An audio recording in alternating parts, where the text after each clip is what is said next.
Good morning, you're watching News 9 with me, Akshatam. Well, first up is Nandan Nilekani, the richest candidate in the upcoming Lok Sabha elections. Going by the assets that he declared yesterday, that definitely seems to be the case. Nandan Nilekani has declared that he and his wife Rohini Nilekani have assets worth 7,700 crore rupees. It is by far the highest for any candidate in the upcoming general elections, at least right now. Nandan Nilekani will be filing his nomination for the elections today in Jayanagar BBMP office.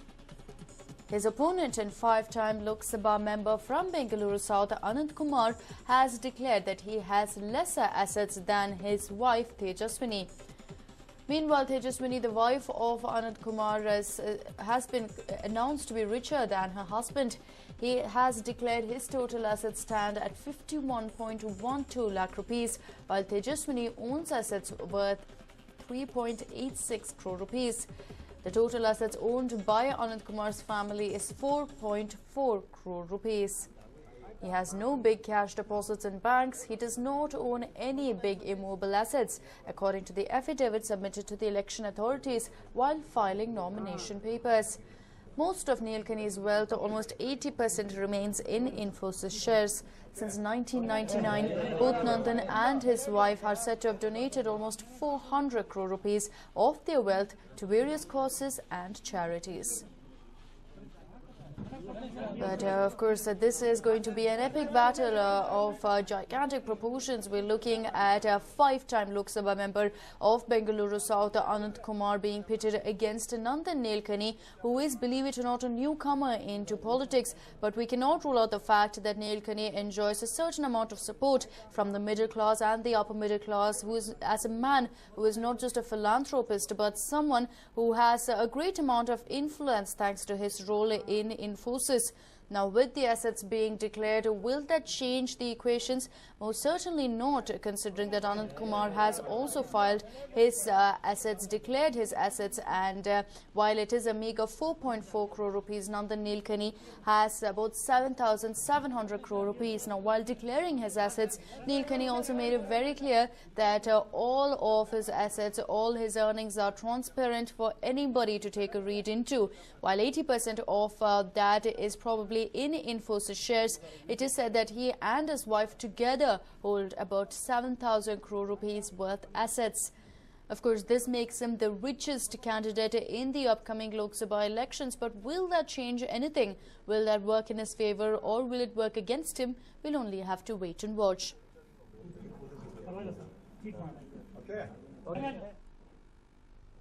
And in what comes as a major boost for BJP in Andhra, the party is about to get a power star in its battalion in the state.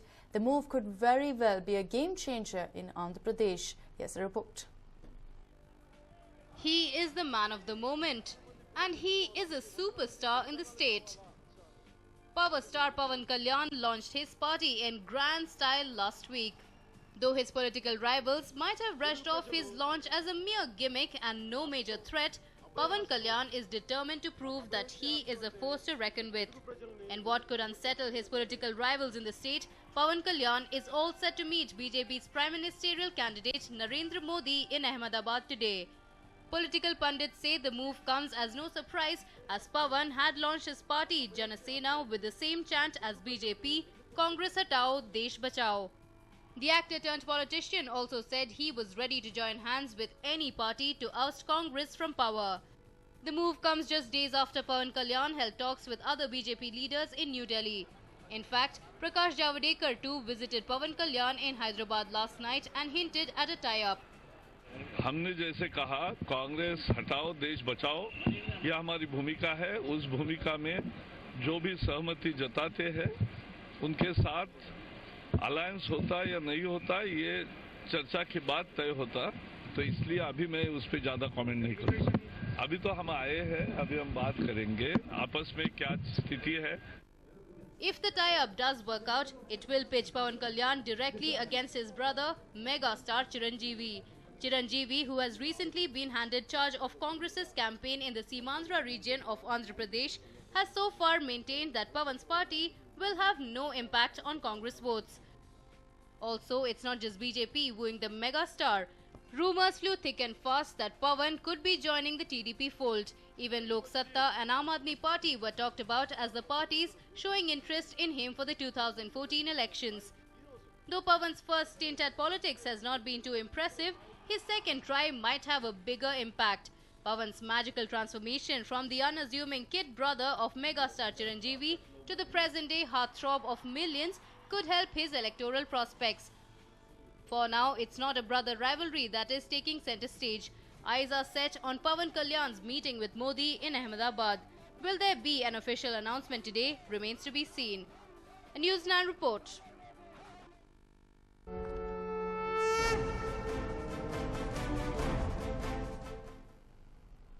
And while the quantum of punishment to the 5 convicts in the Shakti Mill gang rape cases will be decided by a Mumbai court today, the court had convicted 5 people, including 2 juveniles, finding them guilty on 13 charges yesterday. There will now be arguments for the quantum of punishment, following which the quantum will be announced. The court found Vijay Jadhav, Mohammed Qasim Sheikh and Mohammed Ansari guilty for both the gang rape cases. The court also found Siraj Khan guilty in the photojournalist gang rape case on August 22nd and Mohammed Ashfaq Sheikh guilty of the telephone operator gang rape case at the same compound on July 31st last year. Well, it will be interesting to see if the court rules this to be a rarest of rare cases and sends them to the gallows. But as of now, speculation is rife that in all likelihood it will be a life for these convicts. Also, of course, considering that 3 out of these 5 accused have in fact been accused in 2 gang rape cases, it will be interesting to see whether in fact these 3 will be given a harsher punishment when compared to the other 2. Remember, we're talking about not just the gang rape of a journalist there, but also that of a telephone operator, both of which took place in Shakti Mill's compound just last year. But some speedy justice coming in there. The court, of course, will think this through very hard and see if they will name this as a rarest of rare case and award the death penalty. Moving on, though there are different facilities and even modes of transport to ease traffic congestion in the city, it seems to only increase. Installation of signboards directing vehicle users is a crucial aspect that is missing. If you travel to Kempegowda International Airport via Hebbal, you will come across a signal-free flyover built by the National Highway Authority to augment free flow of traffic towards KIA. But this flyover has only been counterproductive as there are no signboards directing vehicle users. People who want to go to Tumkur, Yelahanka and even KR Puram are forced to do a U-turn after taking the flyover, for it leads them elsewhere. It is the responsibility of the Highway Authority to erect signboards to guide vehicle users, but it is strange that the authorities have done little to rectify the problem. What annoys and even frustrates vehicle users is that they have to travel 6 long kilometers to take a U-turn, thus unnecessarily traveling 12 kilometers in all to and fro. In this regard, traffic expert Sri Hari and Bengaluru Traffic Police Commissioner have even issued a notice to the authorities concerned, but it remains useless. A fortnight ago, I, along with the Traffic Police Commissioner, personally visited the spot and examined the situation. The situation is really bad out there. We have even issued a notice to the authorities concerned to install a signboard, but nothing has fructified. The number of accidents may increase if no action is initiated. At least now the authorities must wake up from their slumber and install signboards. Not doing so will only worsen the problem and affect vehicle users at large. Maltesh, News9, Bengaluru. And the residents of Devanahalli are fighting water woes. They are fighting because they have not been supplied water for months together. Here's the story. Empty pots, dry taps, parched throats and dehydrated faces. Take a look at these little kids and women waiting for hours for drinking water to be supplied to them.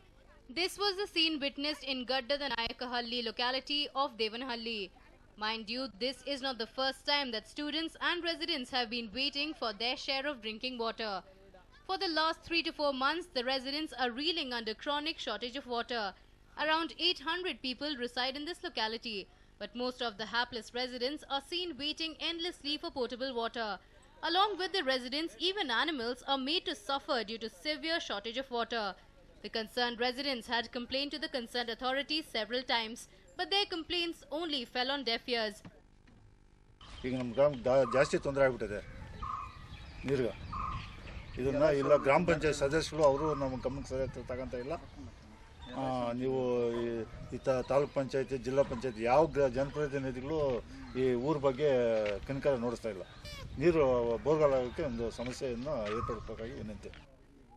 The residents of this locality had tried to get borewells drilled to meet the demands of their village, but it so happened that they were unable to reach the groundwater table despite drilling into the earth to almost 1500 feet. Even the 2 borewells that were drilled as per the orders of Panchayat have not come to their rescue. It is learned that both the borewells have dried up. With no choice in hand, the residents have been compelled to purchase water from private water tankers. ನೀರು ಖಾಲಿ ಆಗೋಗ್ಬಿಟ್ಟಿದೆ. ಎಲ್ಲ ಮಕ್ಕಳಿಗೂ ಸ್ವಲ್ಪ ಸ್ನಾನ ಮಾಡಿಸೋಕ್ಕೂ ಮಕ್ಕಳಿಗೂ ಸಹ ಕುಡಿಯೋಕ್ಕೆ ನೀರು ಸಿಗ್ತಾ ಇಲ್ಲ. Drinking water is a basic amenity which should be provided by the local water board. But in case of Devanahalli residents, it has failed miserably. Will the water board and the concerned authorities spare a thought for the hapless residents, at least now? Manjay Gowda for News 9, Devanahalli.